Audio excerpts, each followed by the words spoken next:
La antipolítica es ese sentir y pensar de mucha gente que mira la política como un ejercicio en sí mismo corrupto, carente de valores, parasitario e innecesaria. Los políticos, por tanto, se dedican a ella porque no tienen otra cosa mejor que hacer, porque son incapaces de ejercer con éxito otras actividades valiosas o productivas. O aún, teniendo cosas que hacer fuera de la política, se pasan a ese terreno para amasar poder en todas sus dimensiones. Ese desprecio a la actividad política deriva en un sentimiento similar frente a sus partidos y movimientos políticos y tiene como consecuencia pues que se piense que esa no debería ser ejercida por políticos, que no debería incluso canalizarse a través de organizaciones políticas, que sean estas partidos o movimientos, lo que fuere, pero que deberían encargarse otras personas, es decir, pueden ser empresarios, pueden ser comerciantes, periodistas, académicos, actores, artesanos profesionales. Se ha llegado a pensar, como un absurdo, que lo mejor es hacer política sin políticos, que los políticos y organizaciones políticas podrían ser reemplazadas y que, bueno, llegado el tiempo electoral, es suficiente con el ente rector electoral de ese país que con máquinas electorales, consultores, agencias de marketing, empresas de posicionamiento de marcas de políticos, tomando a políticos como producto, es decir, para completar el ejercicio del sufragio sin mayores requerimientos. Entonces, la única manera de combatir las posiciones del gobierno es con una campaña sin políticos, solo con ciudadanos, algo así como que los políticos y sus organizaciones debían retirarse del escenario y dejar el espacio a los ciudadanos y la sociedad civil. En verdad, el desprecio a la política y los políticos no es novedad. La antipolítica es parte de la tradición de nuestros países, al menos el caso que nos corresponde por acá por Latinoamérica, y sigue siendo una moneda de uso frecuente. Entonces, ¿por qué la política hoy, más que ayer, debería ser un asunto de todos? ¿Por qué debe interesarnos la política? De eso y más voy a estar conversando con un experto, un hombre reconocido en varios países como consultor, experto en estrategia de campañas electorales y comunicación de gobierno. Lo admiro profundamente por su calidad humana, por su brillantez profesional, por su espíritu noble de compartir su conocimiento, de enseñar. Me ha correspondido escucharlo en varias ocasiones y siempre deja algo positivo de enseñanza. Hoy no va a ser la excepción. Bienvenido, David Rico. Consultoría, coaching y comunicación en el ámbito político. Temas que abordamos en Contacto Político, el video podcast con Luis Figuera, consultor y master coach con PNL. Y así comenzamos. Bien, David, bienvenido, hermano. Estoy muy contento, así lo confieso a la comunidad, de tener la oportunidad de conversar contigo. Y te declaro como lo hacía en privado. No me sorprende tu receptividad ante la invitación que te formulé en medio de tu agenda, porque además sé, porque lo he visto, a veces no, deslumbras con esas fotografías de los cielos entre Europa y América para venir para acá. Bienvenido, David Rico. Muchísimas gracias, Luis, de verdad que qué bonita presentación. ¿No? Y lo que acabas de decir, bueno, da para más de media hora de programa, honestamente. Pero muchísimas gracias por la invitación y tú sabes que siempre a la orden para atender cualquier llamado que me permita comunicarnos con la gente, ¿no? Que al final es la que debe estar enterada de cómo funciona esto de la política, ¿no? David, ¿es este asunto de la aversión a los políticos y a la política, a sus organizaciones, un asunto que no es nuevo, no es novedoso? ¿Qué hace que hoy más que ayer la política sea un asunto de todos? O de al menos de la mayoría. Bueno, qué bueno. Voy a empezar justamente por el final y te invito a que desgranemos un poco esa frase, digamos, esa cita con la que empezaste, esa introducción tan interesante que diste, porque existen muchos lugares comunes en función de destruir la imagen de los políticos, pero que la mayoría se basa en falsedades, en desconocimiento, en ignorancia muchas veces. Y quiero empezar con lo último. No es un asunto de todos siempre, y me refiero a la práctica de la política. Exacto. Sí es un asunto de todos y debería ser un asunto de todos, velar porque los recursos se inviertan en donde deben invertirse, por velar porque se cumplan las promesas de campaña, en velar porque los políticos sean honestos y transparentes, pero sobre todo que no jueguen con las expectativas ciudadanas. Eso es lo más importante y ahí está el papel de la ciudadanía, pero no es verdad, no es cierto, y me voy a hechos históricos, que sea papel de todos o responsabilidad académica de todos, o mejor dicho, que todo el mundo pueda practicar la política. Y te voy a dar dos ejemplos de por qué te digo esto. La corrupción hoy es muy superior a la corrupción de hace 50 años. La política hoy está menos tomada por políticos de carrera. Hoy vemos como actrices de OnlyFans, vemos como cómicos se dedican a la política, vemos como payasos se han lanzado a la política, vemos como abogados se lanzan a la política o como doctores se lanzan a la política. Es decir, la gente común está ingresando a la política y lo cierto es que lo que se ha hecho es destruir a la política como una profesión. La política debe ser una profesión para la cual te formas. No es, no se puede seguir abriendo las puertas a que cualquiera se dedique a la política, porque no es fácil administrar los recursos públicos, porque no es fácil administrar la opinión pública, porque no es fácil administrar la gestión de la política y la gestión pública. Entonces, es una falsedad que hace daño a los países seguir en esta línea de destrucción de la política, porque al final la política rige los designios y el destino de la gente. En Venezuela, por ejemplo, tú y yo que somos venezolanos, la gente en los primeros años del 2000 decía que, bueno, que ellos no eran políticos y que no se metían en política porque ellos lo que tenían que hacer era trabajar para hacer dinero, ¿verdad?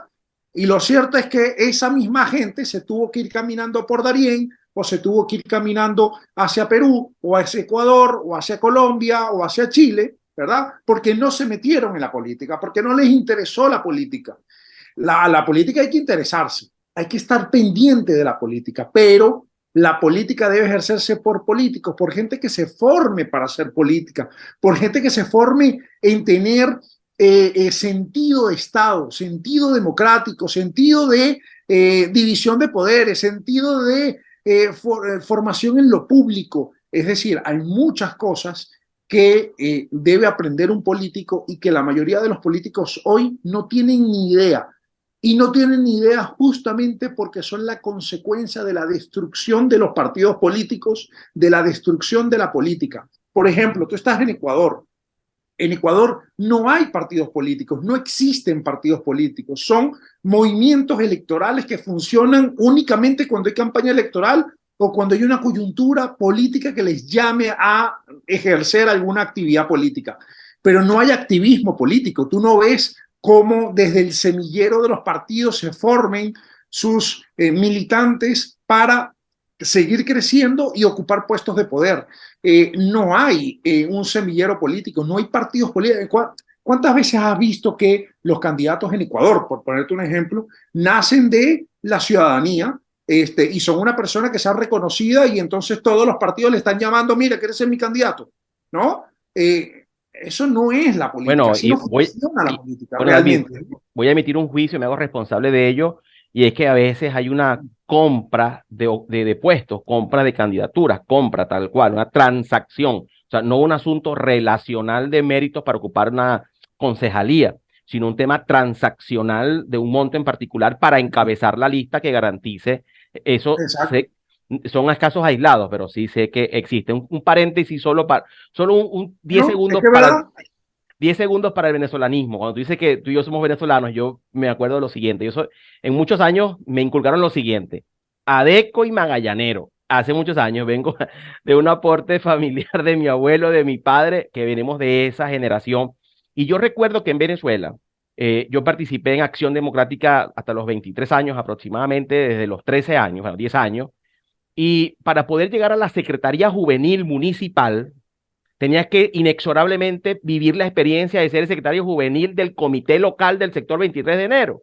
O sea, para ir comité local, comité parroquial y luego comité municipal para llegar al comité seccional. Eso se acabó. No, totalmente. Y ese tipo de cosas son las que hoy repercuten en que la política es tan atacada, porque cada vez se ataca más a la política, pero la política lo que está viviendo ahorita es la consecuencia de la antipolítica de los 90 y de los principios del 2000.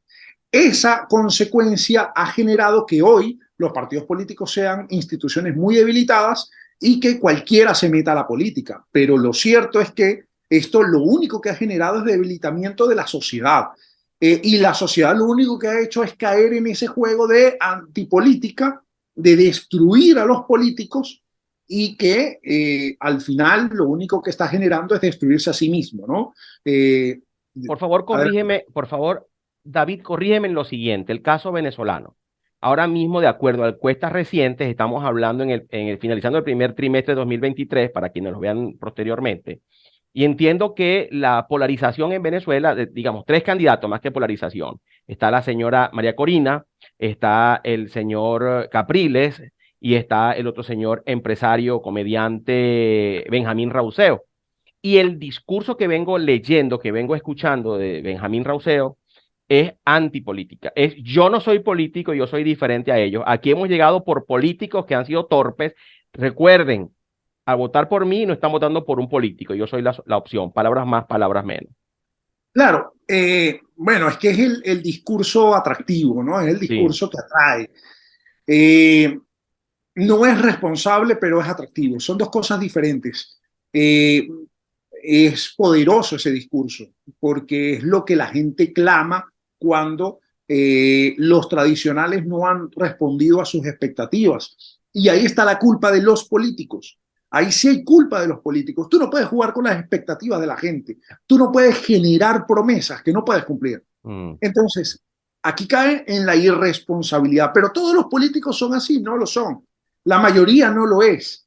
Porque el ejercicio de la política, para la gente que nos ve y que no sabe qué es y cómo funciona, es que mientras usted está durmiendo, mientras usted está descansando, mientras usted está compartiendo una película de Netflix con su familia, mientras usted está cenando con su grupo de amigos, mientras usted está bebiendo, mientras usted está compartiendo con su entorno familiar, mientras usted hace una parrilla, mientras usted va a un partido de fútbol, el político está trabajando. Esa es la realidad, porque el político trabaja más cuando la gente está descansando. Entonces, el ataque hacia los políticos como figurativamente vagos es equivocado, es mentiroso, es falso.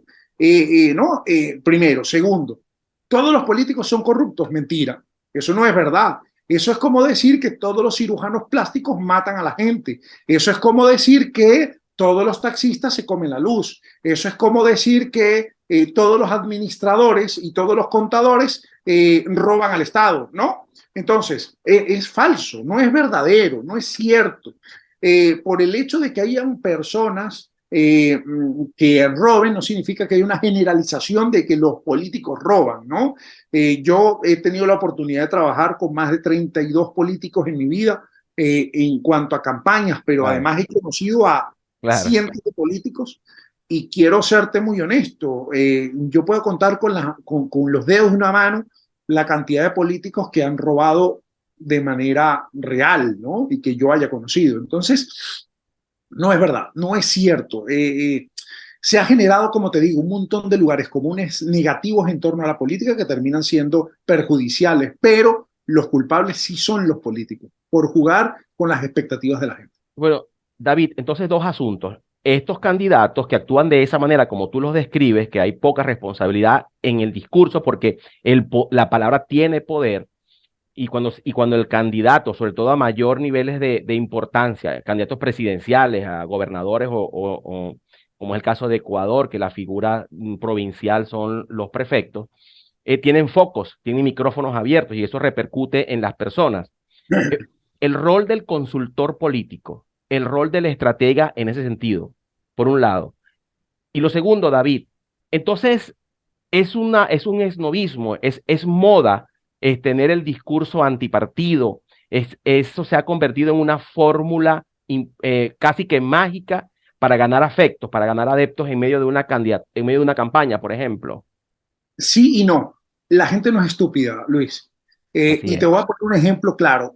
Tú conoces Guayaquil, tú has ido a Guayaquil. Ajá, La sí. alcaldesa saliente perdió la elección justamente por convertirse en una antipolítica, por convertirse en una figura lejana a los patrones que la gente tenía en Guayaquil de la política y que viene heredado de un montón de años de gobiernos de personas responsables desde una visión política. Ojo, más allá, cada quien tendrá su opinión al respecto de los dos alcaldes anteriores, pero lo cierto es que eran políticos de carrera, eran realmente señores de la política. Esta señora sale de la alcaldía justamente por convertirse en una cosa que no es propia de una líder político de una ciudad tan importante como Guayaquil.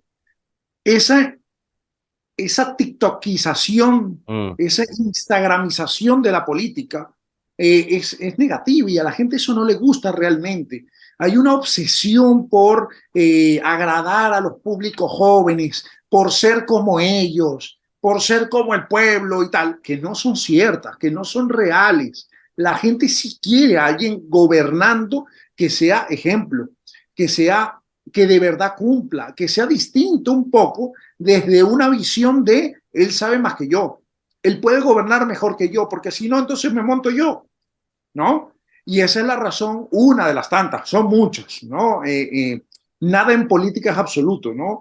Hay muchos elementos, pero una de las razones es que tú no puedes perder la esencia de lo político, ¿no? Y eso fue lo que le afectó a la actual, todavía alcaldesa de Guayaquil. Te preguntaba por el rol o la responsabilidad en campaña de la confección del discurso, la narrativa y la puesta en escena del candidato, de los asesores y consultores en esa materia.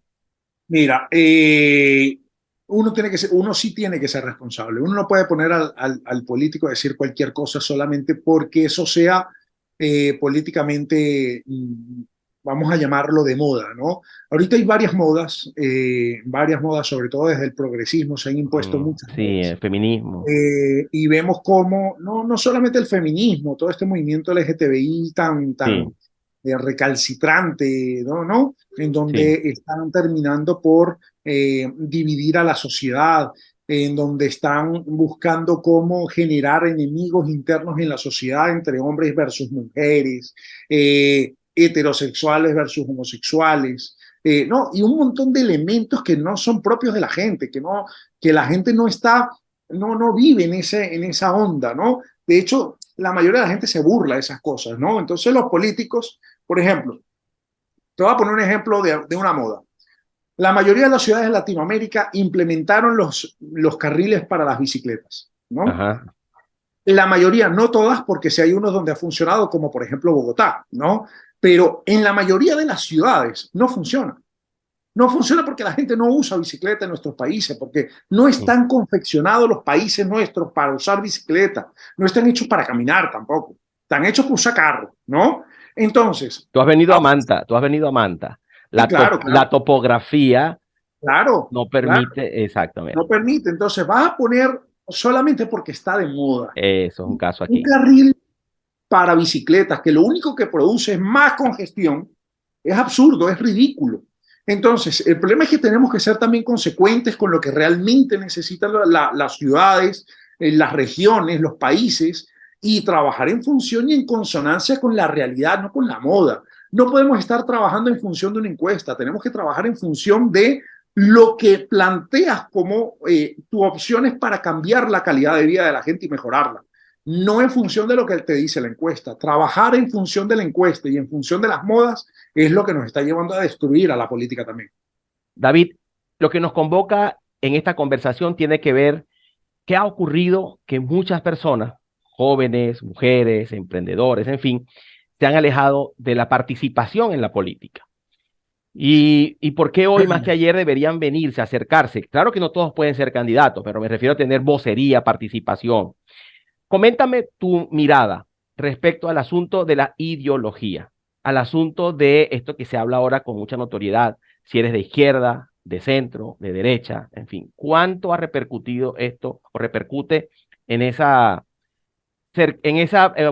digamos, esa lejanía, en esa falta de contacto o de empatía con el ciudadano y los partidos políticos? Bueno, a tu primera pregunta, la participación ciudadana en la política se ve mermada por el hecho justamente de que no hay instituciones sólidas en los partidos políticos. Okay. Si no hay instituciones sólidas, tú no puedes hacer carrera, porque al final va a pesar más el dinero y la compra de cargos que tu carrera política, tu formación, tu dedicación, tu liderazgo, ¿no? Muchas veces esto, lamentablemente daña la posibilidad de que la gente común se meta en la política y se forme en ella, ¿no? Después, bueno, dentro de algunas instituciones se ven padrinazgos, se ven otro tipo de cosas que aleja a la gente, porque si yo vengo trabajando toda mi vida y viene uno que no conoce el partido, que nunca ha trabajado y le da un cargo, pues obviamente eso genera frustración y desafección. Eso con respecto a la pregunta de por qué la gente no se mete. Bueno, porque la gente no encuentra motivación en los partidos políticos. ¿Por qué entro en la política? Bueno, porque obviamente el que entra en política quiere ejercer el poder. Eso es lógico. Claro. La política no está para otra cosa. Y el ejercicio del poder debe ir enfocado en voluntad política de cambio, ¿no? Es decir, tú tienes que tener una razón de ejercer el poder en función de mejorar la calidad de vida de la gente, en función de tu ideología, que es tu segundo tema. Tú tienes, yo por ejemplo, yo tengo una ideología y yo me meto en política con esa ideología, pensando en esa línea y buscando que la sociedad crezca en función de los parámetros que mi ideología dicta, porque al final es lo que yo creo que es lo mejor para la sociedad. Ahora, tú puedes tener otro pensamiento, pero siempre, y por eso yo defiendo todos los partidos políticos que están en la línea de la democracia, sean de izquierda o de derecha, mientras están en el carril democrático, yo los defiendo a todos. ¿Por qué? Bueno, porque es simplemente una visión del mundo diferente y punto, nada más. No es mi enemigo, es el de al frente, el que piensa distinto a mí ideológicamente, simplemente tiene otra visión del mundo para resolver los problemas de la gente. Ahora, si tú entras en política porque quieres hacerte millonario, porque quieres ganar dinero, porque estás aburrido, porque ya eres millonario y no tienes más nada que hacer, ¿no? Porque hay muchas motivaciones para dedicarse a la política. Si lo haces por esas motivaciones, pues lamentablemente, seguramente, tu gestión no va a ser buena, ¿no? Quienes se meten en política porque tienen la convicción desde su pensamiento van a cambiar el rumbo de la gente, de las cosas y la calidad de vida de los ciudadanos, la mayoría de esa gente que entra en política para eso, la mayoría de la gente hace buenos papeles, ¿no? David, si comprendo bien, tú exhortas, te inclinas por que quienes se dediquen a la actividad política, a la participación activa en el proselitismo político, tengan que profesionalizarse, deben formarse, deben estudiar, deben prepararse. ¿Es así?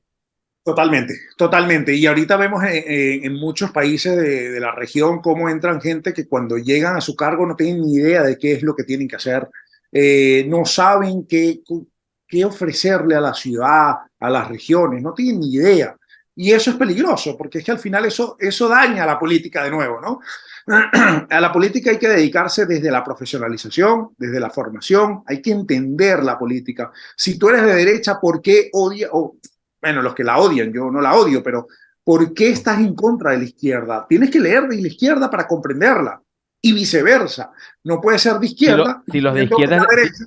si Por los ejemplo, de, en Ecuador, ¿no? Para decirte, no puedes decir que eres de izquierda porque la derecha son los banqueros, eso es ignorancia. Eso no es saber de política. No. Los banqueros no son de derecha. No existe que la derecha sean banqueros. Eso solamente se dice en Ecuador porque se ha construido esa imagen, esa idea, pero es mentira, eso es falso, ¿no? la política es un asunto demasiado serio para dejarlo en manos de los políticos. Y en ese sentido, la banalización de la práctica política, es decir, la pérdida de altura en los debates, en las discusiones, en las confrontaciones de ideas, eso también contribuye a que se pierda ese hecho de irse, acercarse a la actividad política, de escuchar discursos con contenido, con valor, con reflexión, con filosofía, con sociología, con psicología social. Se ha perdido todo esto. Bueno, en la mayoría de los casos, no en todos, porque sería injusto generalizar, naturalmente. Claro, es así. Aquí yo me detengo en algo, ¿no? Con respecto a la frase que acabas de dar. Yo me pregunto, ¿de dónde nacen los cirujanos plásticos de la ciudadanía, de la calle, verdad? ¿De dónde nacen los arquitectos? Por cierto, me voy a quedar con los arquitectos. Tengamos ahí en la mente a los arquitectos. ¿De dónde nacen los ingenieros civiles, los electricistas? ¿De dónde nacen? De la gente, ¿verdad? ¿De dónde nacen los políticos? De ahí mismo. No son extraterrestres que Claro. vienen, una cosa que viene de un planeta llamado Politicón y aterrizan ¿no? En cada país para dedicarse extrañamente a la política, unos bichos raros, ¿no? No es así, o sea, no. De hecho, en tu Los ejemplo, políticos nacen de la gente. en tu ejemplo, van a los mismos colegios, van a las mismas universidades, Claro, por claro, cierto. es que los políticos son gente, ¿no? No son bichos raros que, como te digo, vienen de un planeta llamado Politicón y aterrizan para el cargo, ¿no? No es así, no funciona así. Pero además, te dije que nos quedábamos con los arquitectos y con los ingenieros civiles, porque uno de los mayores hechos de corrupción más brutales, más dantescos y más mortíferos de la humanidad han sido por culpa de arquitectos e ingenieros corruptos que diseñaron edificios en Turquía malos y que han generado 36.000 muertos por un terremoto. Nadie dice los arquitectos son corruptos, nadie dice que los arquitectos no sé qué cosa, todos lo son, no lo son. Pero ¿cuántos arquitectos, cuántos ingenieros civiles, cuántos ingenieros de obra, ¿no? Buscan Fiscales, claro, fiscales. materiales más baratos para ganar más plata? Eso no es corrupción. Claro. Eso no es jugar con la vida de la gente.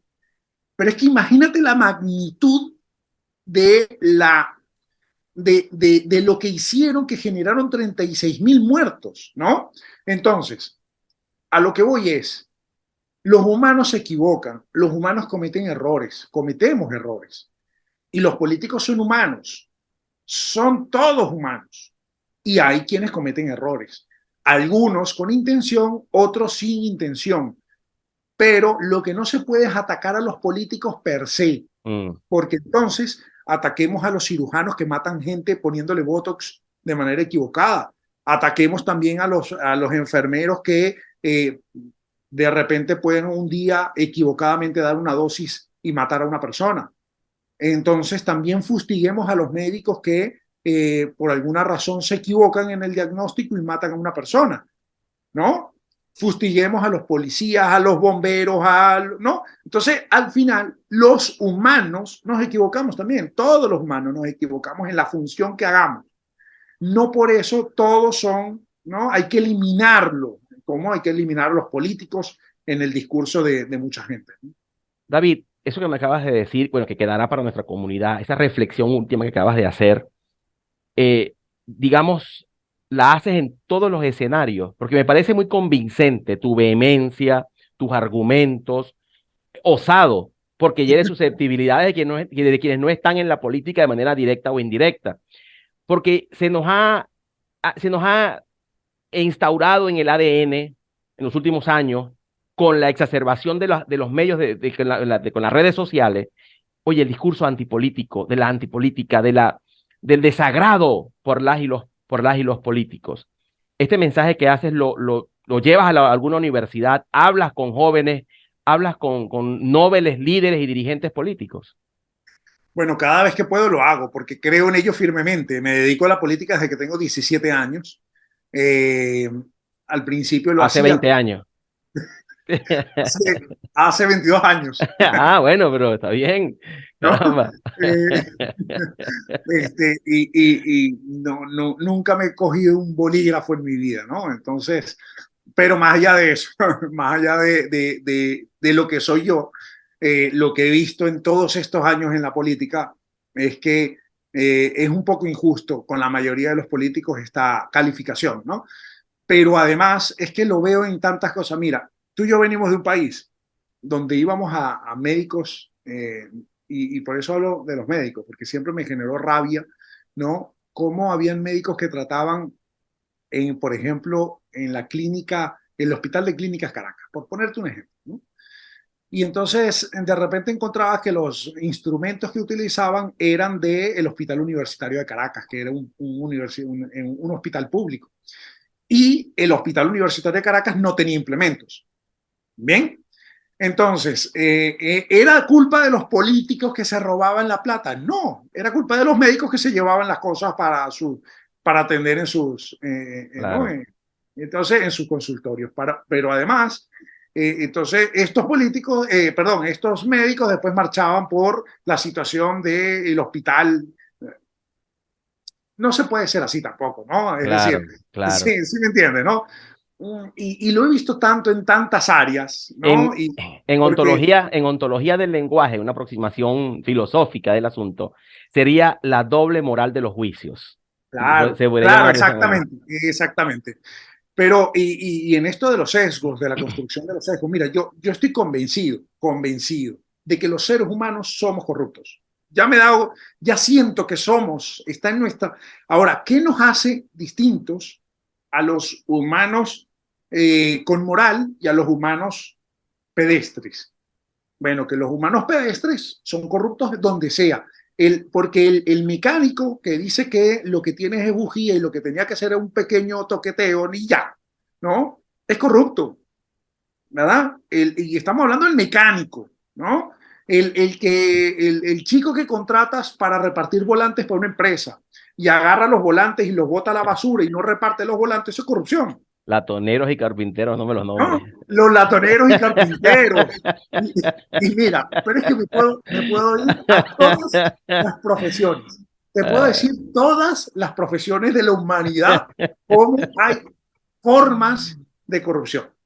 Entonces, ahora bien, por eso vamos a fustigarnos. No, entendamos que tenemos que formarnos, que tenemos que generar aquí conciencia de la moral, de los principios, de los valores que nos rigen como sociedad y que disminuyen que estas cosas ocurran, ¿no?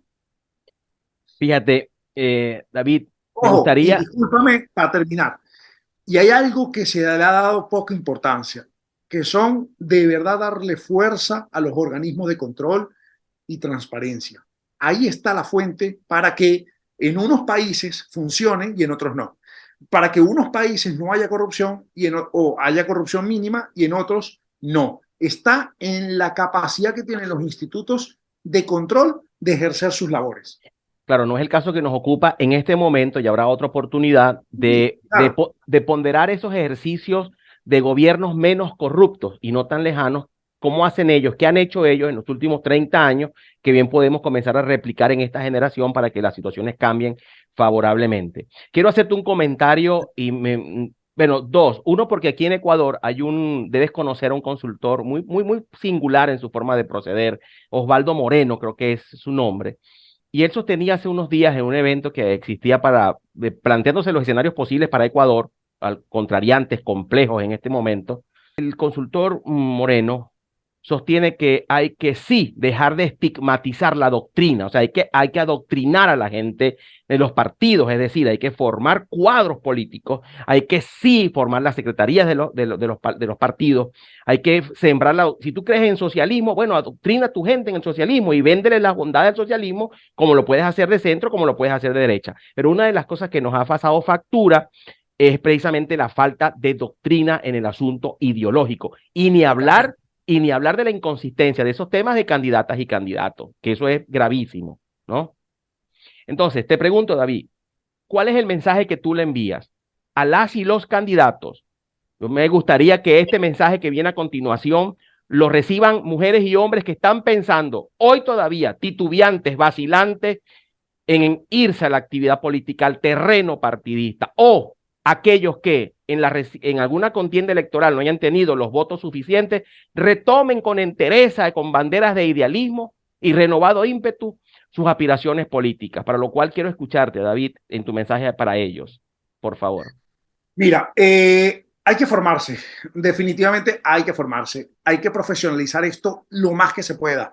No es posible que ayer hablé con una líder político de acá y nunca había leído El Príncipe y no había leído a Sun Tzu, que son dos manuales ABC de la política, Mm. ¿no? hay que formarse, hay que saber a qué nos estamos dedicando. Un médico lee muchísimo para poder dedicarse a la medicina. Un ingeniero lee muchísimo y practica y hace cálculos y, ¿no? En esto también hay que leer, hay que formarse, hay que entender a qué nos dedicamos. Gobernar no es fácil, no es sencillo, es complejo, es difícil, porque entran elementos que no están a la mano de la gente, porque entra la economía, porque entra la sociología, porque entra la antropología, porque entra la sociología, bueno, todas las materias sociales, la comunicación, ¿no? Entonces, la negociación es básica en política. Si no sabes negociar, ¿no? Si no sabes trabajar con tu personalidad y trabajar psicológicamente tus problemas, si no sabes trabajar la sociología, la psicología social, si no sabes la psicología de masa, si no, es decir, aquí me puedes extender también un siglo, pero lo importante, Luis, es que sí hay que formarse y que para ejercer un cargo, fórmate. Si mañana quieres ser alcalde, si mañana quieres ser concejal, empieza a leer qué es ser concejal,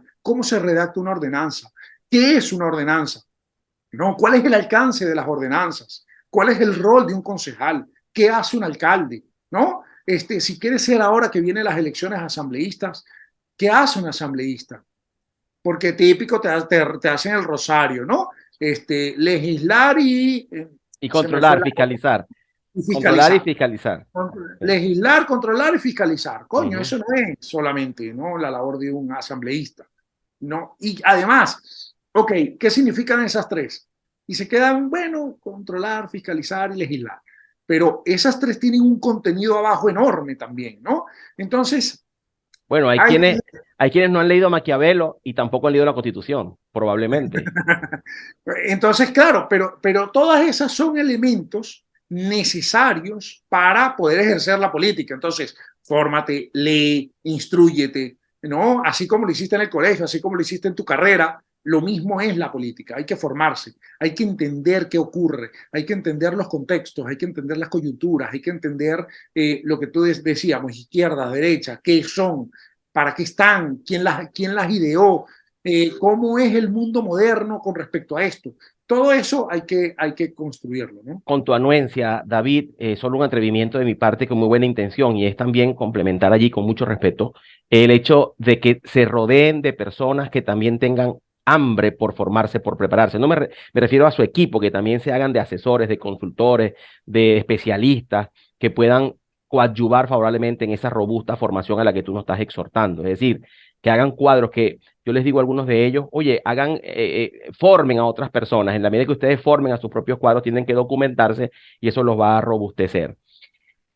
Para una próxima oportunidad, quisiera que conversáramos sobre la deuda histórica, como por ejemplo el tema de la profundización y mejoras de la democracia, acercarnos a eso que se llama igualdad de condiciones o igualdad de oportunidades, cuáles han sido las instrucciones, los protocolos, los mecanismos que sociedades que nos llevan ventaja han hecho para disminuir inmensamente los escándalos y los casos de corrupción y que que no nos demandan ser especiales ni de venir de este planeta que tú mencionabas hace rato.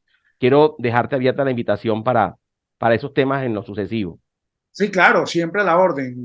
Tú sabes que yo siempre estaré a la orden y dispuesto para acompañarte en cualquier programa. De verdad te agradezco mucho más bien la invitación, porque siempre estaré dispuesto a poder acompañarte en estos espacios. David, me parece, voy a emitir un juicio y me hago totalmente responsable de ello con respecto a lo que me proyectas con esta conversación. Primero, resaltar tu intención loable, plausible de reivindicar la actividad de la política y de los políticos, de las mujeres y hombres vinculados en la política. No es frecuente, o al menos no es mi caso, yo puedo tener un sesgo demasiado al respecto, pero no es el caso, no se consigue a la vuelta de la esquina a una persona que como tú, con formación, capacitación, trayectoria, recorrido, experiencia, criterios bien formados, alcen la bandera y digan, un momento, el tema de la antipolítica y el tema en contra de los políticos, eso no es así. Mira, hay una situación distinta y diferente, déjenme plantearla. El decir que los seres humanos en sí somos corruptos y no es un hecho únicamente los empresarios son corruptos, no, porque son seres humanos, no porque sean empresarios. según lo que tú nos has planteado hoy. Entonces, me lo llevo con meridiana claridad, incluso con una dosis de motivación para el trabajo que hago, que tiene que ver más con el coaching político, porque soy un Nobel en la consultoría, pero sí tengo solidez en el tema del coaching político. Entonces, lo que vienes haciendo no es menuda cosa, David, es un hecho loable, es toda una proeza, porque está de moda hablar en contra de los políticos, David. Muy bien, bueno, muchas gracias, de verdad, qué bonitas palabras, más bien me cautivaste un poco, ¿no? Te lo agradezco muchísimo y bueno, espero tener más espacios, mientras más espacios tenga para hablar de ello, estaré dispuesto siempre, ¿no? Pero contigo siempre a la orden, querido Luis. Más bien, muy agradecido que me hayas invitado y te aplaudo por tener estos espacios de discusión que, a pesar de que cada vez tenemos más espacios y la gente como que tiene como demasiada fuente de información, si le puedes llegar a poca gente y que tu mensaje también y que tu propuesta de poder entrevistar a profesionales de la política se llegue a, así sea a poca gente o a mucha, que ojalá siempre llegues a mucha gente, pero así llegues a una persona, estamos ayudando a construir un mundo más profesionalizado desde el ámbito público y político. Coincido contigo. Muchísimas gracias. Esta fue nuestra cuarta entrega de Contacto Político en beneficio redundante de nuestra comunidad por mejor política, mejores mujeres y hombres haciendo política en beneficio de la comunidad. Saludos cordiales, David. Hasta la próxima. Hasta luego, hermano.